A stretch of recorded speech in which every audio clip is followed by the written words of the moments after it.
আমি আপনাদের সাথে শেয়ার করছি সর্ষে পোস্ত রুই।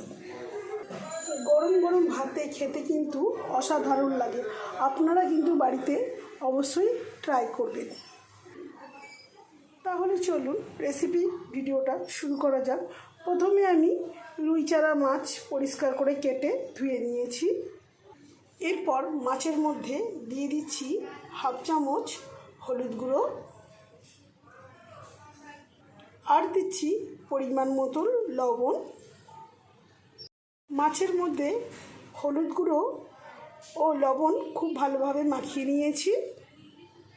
5 মিনিটের জন্য এটি রেস্টে রেখে দিচ্ছি। মশলা বাটার জন্য একটি পাত্র নিয়েছি। পাত্রের মধ্যে নিয়ে নিচ্ছি 1 চামচ কালো সর্ষে, আর নিচ্ছি 1 চামচ সাদা সর্ষে, আর নিয়ে নিচ্ছি 2 চামচ পোস্ত, আর নিচ্ছি 2টো কাঁচা লঙ্কা, আর নিচ্ছি সামান্য লবণ।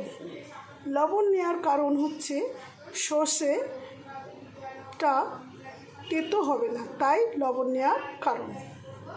এই মশলাটা এখন আমি বেটে নিয়ে চলে আসছি। এখন মশলাটা বেটে নিয়ে চলে এসেছি। এরপর এখানে আমি একটা বাটি নিয়েছি। বাটির মধ্যে নিয়ে নিচ্ছি হাফ চামচ হলুদ গুঁড়ো, হাফ চামচ লঙ্কা গুঁড়ো, এরপর 1/4 কাপ জল নিয়ে নিচ্ছি। মশলার গুঁড়োটা খুব ভালো করে গুলে নিচ্ছি। এরপর গ্যাসটা অন করে কড়া বসিয়ে নিয়েছি। গরম কড়ার মধ্যে দিয়ে দিচ্ছি পরিমাণ মতন সর্ষের তেল। তেল বেশ গরম হয়ে গেছে। মাছগুলো তেলে ছেড়ে দিচ্ছি।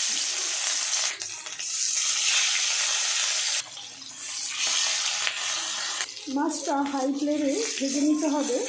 এক পিঠ ভাজা হয়ে গেছে, উল্টে অপর পিঠটা ভেজে নিচ্ছি। এখন মাছটা ভাজা হয়ে গেছে, একটি প্লেটের মধ্যে তুলে নিচ্ছি। বাকি মাছগুলো একইভাবে ভেজে নেব। এখানে মাছগুলো সব ভাজা হয়ে গেছে। এই রান্নাটা কিন্তু সম্পূর্ণ সর্ষের তেলেই বানাতে হবে। বেঁচে থাকা তেলের মধ্যে দিয়ে দিচ্ছি হাফ চামচ কালো জিরে, আর দিচ্ছি 2টো শুকনো কাঁচা লঙ্কা ফোড়নে। ফোড়নটা কয়েক সেকেন্ড নাড়াচাড়া করে নিতে হবে। এরপর দিয়ে দিচ্ছি গুলে রাখা মশলার জল। কয়েক সেকেন্ড নাড়াচাড়া একটু করে নেব। এরপর দিয়ে দেব সর্ষে পোস্ত কাঁচা লঙ্কা বাটা। হালকা করে নাড়াচাড়া করে নেব। এরপর দিয়ে দেব হাফ কাপ জল। এরপর ফুটন্ত গ্রেভির মধ্যে ভেজে রাখা মাছটা দিয়ে দেব।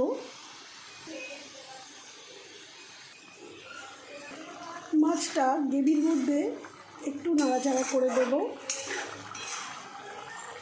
এরপর উপর থেকে 2টো কাঁচা লঙ্কা দিয়ে দেব, আর উপর থেকে কাঁচা সর্ষের তেল 1 চামচ ছড়িয়ে দেব। এই রান্নাটাতে কাঁচা সর্ষের তেল ও কাঁচা লঙ্কা দিলে রান্নার টেস্ট কিন্তু দ্বিগুণ হয়ে যাবে। গ্যাসের ফ্লেমটা মিডিয়ামে রেখে 5 মিনিট পর ঢাকা খুলে ফেরত এলাম।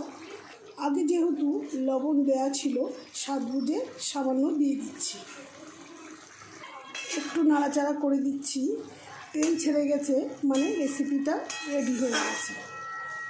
গ্যাসের ফ্লেমটা বন্ধ করে দিয়েছি। 2 মিনিট রেস্টে রেখে দিচ্ছি। ঢাকা দিয়ে সে রুই পোস্ত এখন প্লেটের মধ্যে পরিবেশন করে নিয়েছি। রেসিপি যদি ভালো লাগে অবশ্যই লাইক, শেয়ার, কমেন্ট করে দেবেন। আপনারা সকলে ভালো থাকবেন, সুস্থ থাকবেন। ধন্যবাদ।